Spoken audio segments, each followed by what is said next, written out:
Okay, so let us proceed to another lesson, determining the minimum sample size needed when estimating the population mean. Okay, so dito naman hinahanap natin yung number of sample size natin given yung standard deviation tapos yung confidence level at saka yung margin of error. So we have the formula n, or the number of sample size, is equal to z critical value times the standard deviation. So yan, standard deviation over the over the margin of error raised to 2. Okay? So ulitin natin yung formula. We have the sample size n is equal to critical z value times the standard deviation over the margin of error raised to 2. Okay, so let us have an example in estimating sample size. So given this problem, in a certain barangay, Mario wants to estimate the mean weight in kilogram of all 7-year-old children to be included in feeding program. He wants to be 99% confident that the estimate of the mean is accurate at 0.06 kg. Suppose from a previous study, the standard deviation of the weights of the target population was 0.5 kg. So what should the sample size be? So dito sa given natin, we are going to identify sa given problem natin, ang unang gagawin natin, let us identify the given. Okay? So we have 99%. So, gusto niya magiging yung confidence level niya.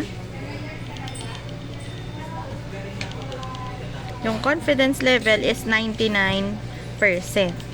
Okay? So, what is our standard deviation? Ano yung given standard deviation? So, 0.5 kilogram. And, from this problem, so the estimate of the mean is accurate at 0.06. So siya naman yung magiging margin of error. So margin of error, or yung capital letter E natin. So we have 0.06. So given tong tatlo na to, we have the standard deviation 0.5, margin of error or yung E natin 0.06, and confidence level is 99%. So let me transfer this to another board. Ayan, so kinuha ko lang and extract ko lang yung given natin. Our confidence level is 99%, our standard deviation is 0.5, and our margin of error is 0.06. So using our formula and estimating the sample size is n is equal to ayan, so given the formula in finding the in determining or estimating the sample size is n is equal to z value or z critical value times standard deviation over margin of error raised to 2 or squared lang natin.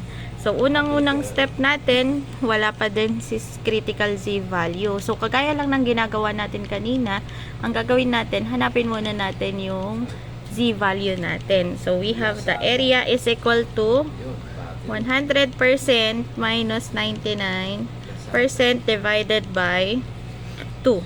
So 100% minus 99% is 1% divided by 2. Change muna natin into decimal, 0.01 divided by 2. So we have 0.005. Ayan. So since 4 decimal digit, sabi ko nga kanina, gawin nating 4 decimal digit para madali nating ma-identify. So ang ilolocate natin ngayon is 0.005 using our z table. Okay? So hanapin natin siya, ilocate natin. So our area is 0.005.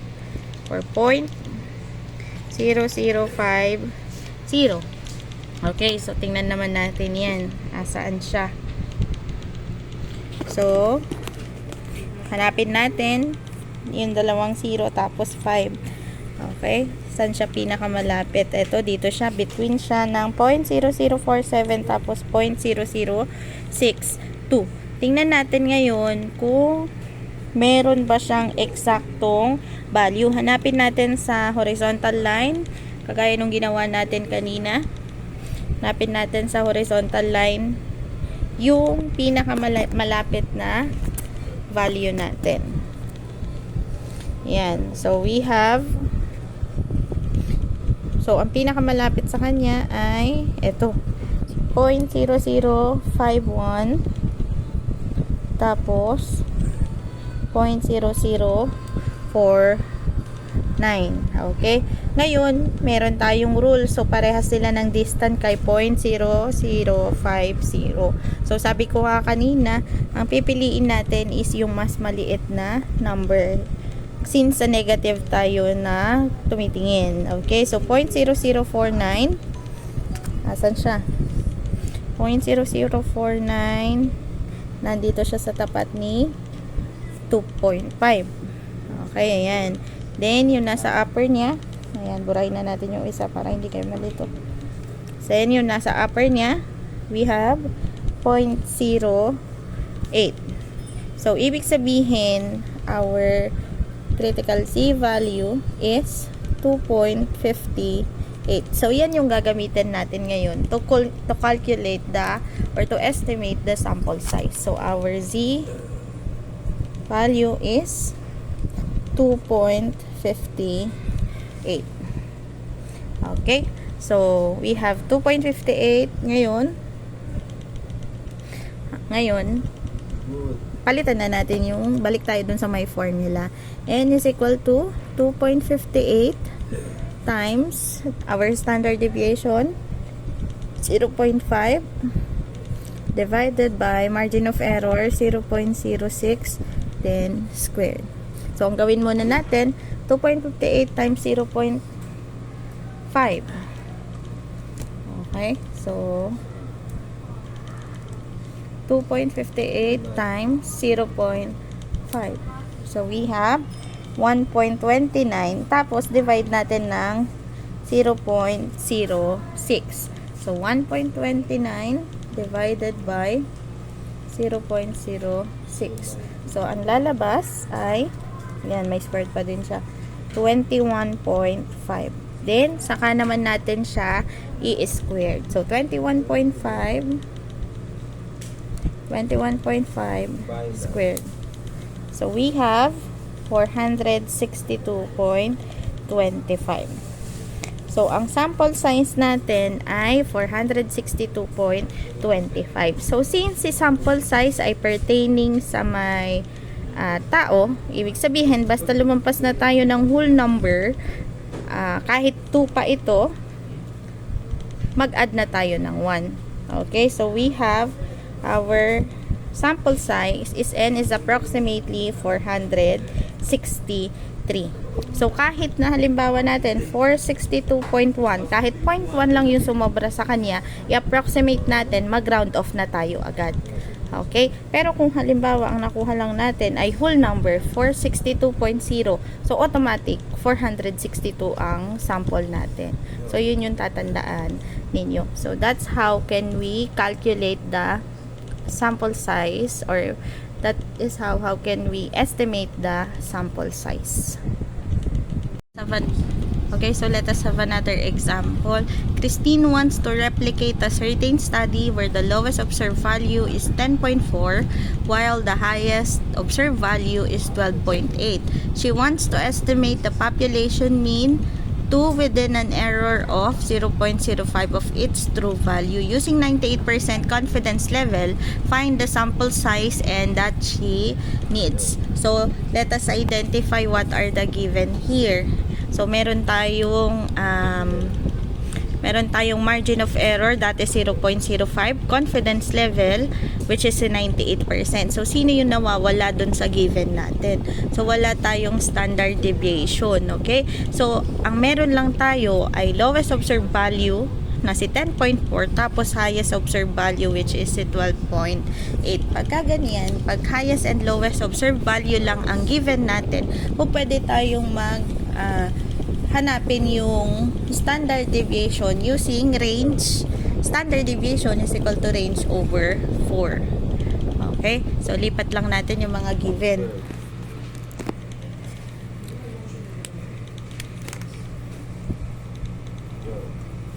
Confidence level. Ilan yung confidence level natin? 98%. Tapos, we have the margin of error, which is 0.05. And our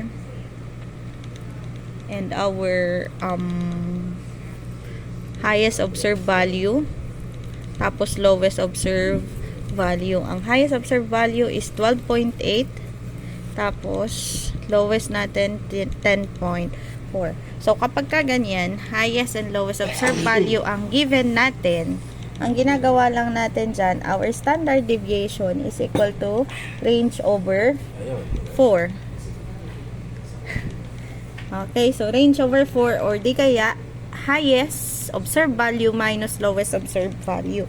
So, hanapin lang natin 12.8 minus 10.4 divided by 4. So, 12.8 minus 10.4 is 2.4 divided by 4. So, this should be 0.6. Pag sinolve natin yan, ang lalabas dyan is 0.6. So, ibig sabihin, our standard deviation is 0.6. So, proceed na tayo in finding the critical Z value. Okay, so we have area is equal to 100% minus 98% divided by 2. Okay, so, kinuha lang natin yung confidence level.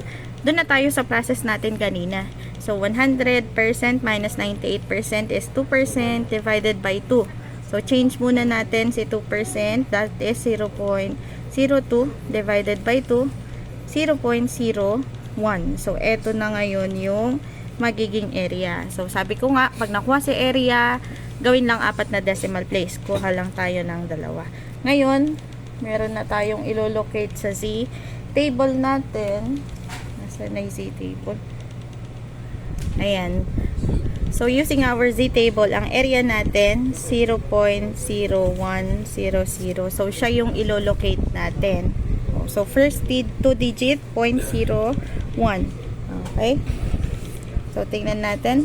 Move ko lang para makita na mas maayos. 0.0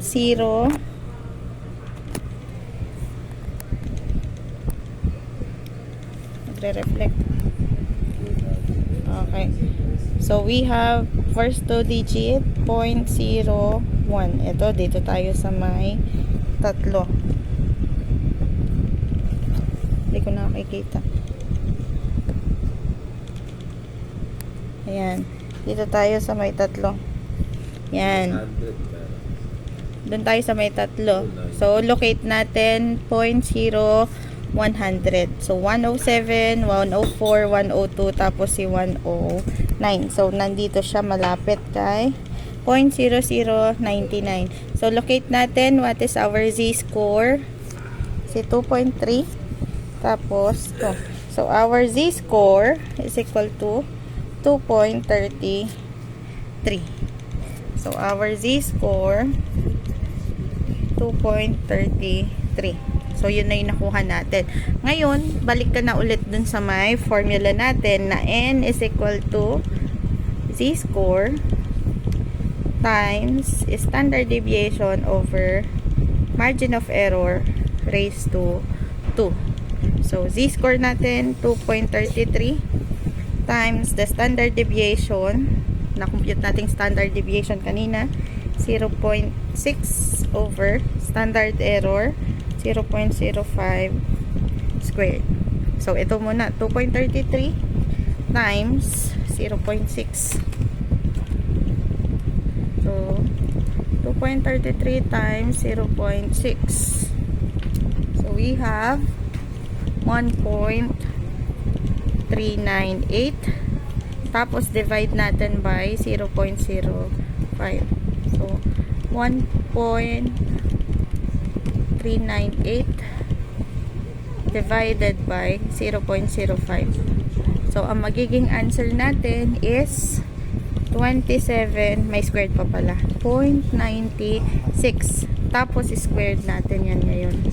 Then, squared natin. So, ang makukuha nating answer is, mag-erase na ako dito, 781.76. Okay. Since siya ay mayroon ng decimal place, or meron na tayong decimal point, mag plus 1 na lang tayo. So, our n should be 782. So, ganun lang tayo kumuha ng estimated sample size. For your activity, you are going to calculate for the sample size of the following data. So, number 1 natin, our standard deviation is 5. Margin of error is 2.45 and confidence level is 95%. So, sa number 2 naman, Carlos wants to replicate the study where the highest observed value is 13.8 while the lowest observed value is 13.4. He wants to estimate the population mean to the margin of error 0.025 of its true value using 99% confidence level. Find the sample size n that he needs.